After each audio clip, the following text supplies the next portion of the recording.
যোৱাকালি এটা ভয়ানক বস্তু দেখিলোঁ, যিটো মই জানিছিলোঁ হৈ থাকে বুলি, কিন্তু যোৱাকালি নিজ চকুৰে দেখিলোঁ ইনষ্টাগ্ৰামত। এটা ইনষ্টাগ্ৰাম হেণ্ডেল এটা, আৰু তাতে সৰু সৰু ছোৱালী কিছুমানে এই যে ভিডিঅ' কৰে যে ইনষ্টাগ্ৰাম ৰিলছ আৰু কিবা কিবি, তেনেকুৱা ভিডিঅ' কিছুমান, য'ত তেওঁলোকে এই বাচ্চাবোৰে সৰু ল'ৰা ছোৱালীকেইটাই নাচি আছে, তেনেকুৱা বহুত ভিডিঅ'। আৰু তাতে মানুহবিলাকৰ কমেণ্ট, মানুহবিলাকে ID বিচাৰি আছে কোন হয় সেই সৰু সৰু ছোৱালীবোৰ, 10 বছৰীয়া, 11 বছৰীয়া, 12 বছৰীয়া তেনেকুৱা ছোৱালী। আৰু সেই ছোৱালীবোৰ সিহঁতেতো চাগে গমো নাপায় যে মানুহবোৰে কি ইণ্টেনশ্যনত সিহঁতৰ ভিডিঅ'বোৰ গ্ৰহণ কৰি আছে। সিহঁতে ট্ৰেণ্ডিং গান এটাত সেই ট্ৰেণ্ডিং ফেশ্বনটো ফ'ল' কৰি তেনেকুৱা কাপোৰ পিন্ধি তাতে নৃত্য কৰি আছে। যদি পৃথিৱীখন এখন আদৰ্শ পৃথিৱী হ'ল হয়, যদি আইডিয়েল ৱৰ্ল্ড হ'ল হয়, তেতিয়া একো প্ৰব্লেম নাছিল।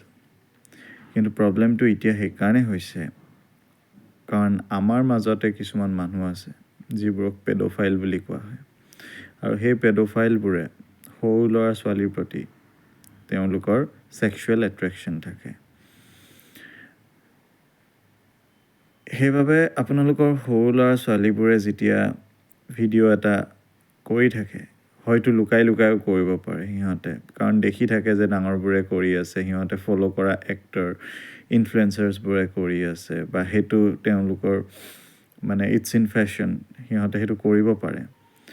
কিন্তু সেইটো যেতিয়া কৰি থাকে, আপোনালোকে যাতে কেয়াৰফুল হয়, আপোনালোকে যাতে চায় যে সেইটো ভিডিঅ' বা সেই ফটো কোনোবাই মিছইউজো কৰিব পাৰে।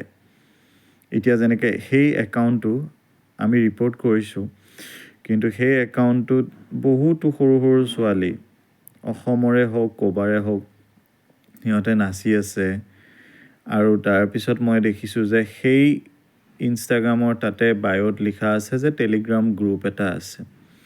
টেলিগ্ৰাম গ্ৰুপটোৰ নাম হ'ল কিবা আনচিন কিবা ভিডিঅ', আৰু নামটো চায়ে গম পোৱা যায় যে সিহঁতে পৰ্ণগ্ৰাফি ভিডিঅ' ডিষ্ট্ৰিবিউট কৰে। আৰু এতিয়া পৰ্ণগ্ৰাফি বুলি ক'লে তাতে যে কোনোবাই ছেক্সুৱেল এক্টিভিটিয়ে কৰি থাকিব সেইটো নহয়। বহুতো মানুহৰ বেলেগ বেলেগ কিংক থাকে, বেলেগ বেলেগ বস্তুত বেলেগ বেলেগ ধৰণৰ তেওঁলোকৰ আকৰ্ষিত হয় সিহঁতে, আৰু সৰু ল'ৰা ছোৱালীৰ প্ৰতিও সিহঁত আকৰ্ষিত হোৱা তেনেকুৱা বহুত মানুহ আছে। সেইবাবে আপোনালোকে সাৱধান হওক। আপোনালোকৰ ঘৰত থকা মাইনা বাবাহঁতে যদি ভিডিঅ' কৰি আছে বা ফোনত ব্যৱহাৰ কৰি আছে, যদি কাৰোবাৰ লগত ষ্ট্ৰেঞ্জাৰৰ লগত কথা পাতি আছে, সাৱধান হওক, কাৰণ সেই ভিডিঅ'টোৰ পৰা তেওঁলোকে বুদ্ধি কৰি ফুচুলাই ইহঁতৰ পৰা কি ধৰণৰ আৰু ভিডিঅ' ওলাব পাৰে সেইটোৰ একো মানে লিমিট নাই। আৰু এতিয়া যিহেতু আৰ্টিফিচিয়েল ইণ্টেলিজেঞ্চ জেনেৰেটিভ AI বুলি যিটো কয়, যিটোত আপোনাৰ মুখখন লৈ বেলেগৰ শৰীৰত সেই মুখখন লগোৱাটো একদম সহজ হৈ পৰিছে। আগতে ছফ্টৱেৰেদি কৰিছিল, এতিয়া উইদিন ছেকেণ্ডছ সেইটো কৰিব পাৰে। তেনেকুৱা কৰি মিছইউজ কৰাটো একো ডাঙৰ কথা নহয়। আৰু সেইটো ব্যৱহাৰ কৰি ব্লেকমেইল কৰা, এইটোতো এতিয়া মানে এটা ইয়াতে স্বাভাৱিক কথা হৈ গৈছে। সেইবাবে আপোনালোকৰ ঘৰত আপোনালোকৰ চিনাকি যিখিনি সৰু ল'ৰা ছোৱালী আছে, যেতিয়ালৈ তেওঁলোকে বুজিব পৰা হোৱা নাই তেতিয়ালৈ এটলিষ্ট আপোনালোকে যাতে মনিটৰ কৰে, আপোনালোকে চায় যে মানে তেওঁলোকে ফোনত এনেকুৱা কিছুমান ভুল ডিচিশ্যন বা এনেকুৱা কিছুমান জালত যাতে পৰি নাযায়। Thank U.